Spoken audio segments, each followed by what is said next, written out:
Alright, siyabulisa ndoza kuthi ngale mina namhlanje othethayo ubulelani Mabhokela from Zukhali Media Production Company. Sibuya phakathi kula dolophu yaseMonti kwiphondo ke leMpuma Koloni. Ndibulisa ndoza kuthi ke inkonzo bathi ke iHoly Cross Zion kodwa noZion phakathi ngale mina amajuba ke bandilungisa ke ningakhathazeki befundisi bam. Ndibulise isihlobo izalamani kubantu abasuka kwindawo ngendawo ndiyababulisa ngale mina namhlanje. Ndibulise ke nabantu ke abazosibukela online phaya kuZikhali Media Production Company phaya ku YouTube kuba lo mngcobo later on siza upload pha ku channel. That means if awuzanga uzokwazi ubukela mhlawumbe upheshe kwezilwandle useGauteng useDurban all over the world uzokwazi ubukela lo mngcobo later on. Bulise ke ndoza kuthi ke phaya kuncedo lwethu funeral service ke abantu ke bathe na kanjani masifike ke kolusapho ndoza kuthi ke size for special sibuya pha ku Gompo wena mntu uzozimasakela inkonzo ndizibulise ke nami ke ndibulise ke nomama olapha icaleni kwam.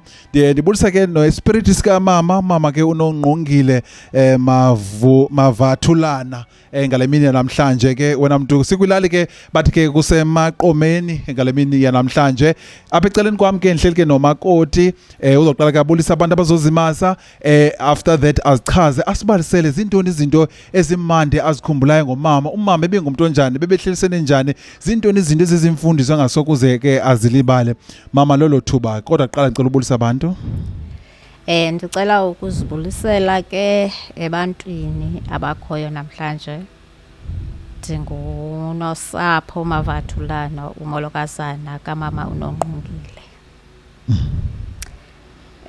Ndicela uthetha ngomama uNongqungile umamazala wam. Umamazala wam ube itshomi yam, ube ngumama undithandile umama. Ukufika kwam apha ndafikela kuye ndingazi kwanto ngakusebenza kodwa undifundisile. Besihamba siye emasimini siye ukuhlakula. Xa besiya uhlakula ebephatha izembe, aphatha ubhushu, aphatha igaba, phofu siyohlakula. Phaya uzawuhlakula sihlakule sisogqiba. Xa sigoduka yena uyashiyekela, uyatheza. Uyabuya ke ngoku buya sethwele inyanda mna ndisendala ndiphumle ekhayeni. Ufika kwakhe kufuneka ndiphekile mna ndizawukoyika ke ngoku ukuthatha nenkuni ezi zakhe ngoba kaloku nguye umuntu oyotheza andikhange ndiyotheza kodwa yena ngobubele bakhe athathe inkuni azibeke ecaleni ngoba uyabona uba ndonqena ukuzithatha ndithathe inkuni ndibasa. Ndifumene ithamsanqa elikhulu lokuba ndibe ngumolokazana ekuphela kwakhe kumamazala wam, kwitshomi yam eyenzawushiyeka nesithukuthezi.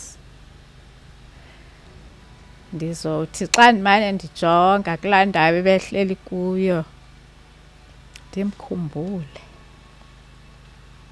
Ebeyitshomi eyona tshomi into ebesizincokola besincokola de ingathi sibanintsi apha endlini sihleka kunye. Ndizomkhumbula kakhulu mama,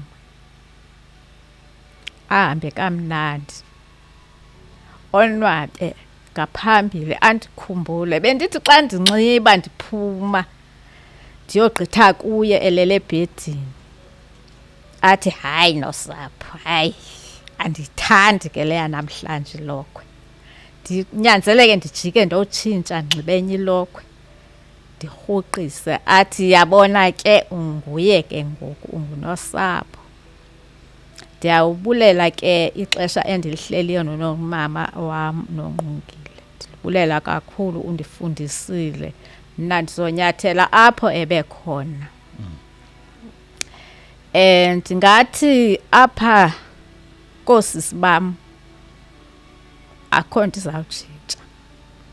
Sizawuhlala ngolaa hlobo esihleli ngalo. Ngakumbi usisi wam omdala uyayazi ke besihlala kunye thina sobabini. Ebengudade wethu yena. apha mna ndizibonanga ndingumolokazana, ndingomnye wabantwana balapha. Enkosi kakhulu ke bethu nani. Alright, inkosi ke phaa kumama. Nkosi.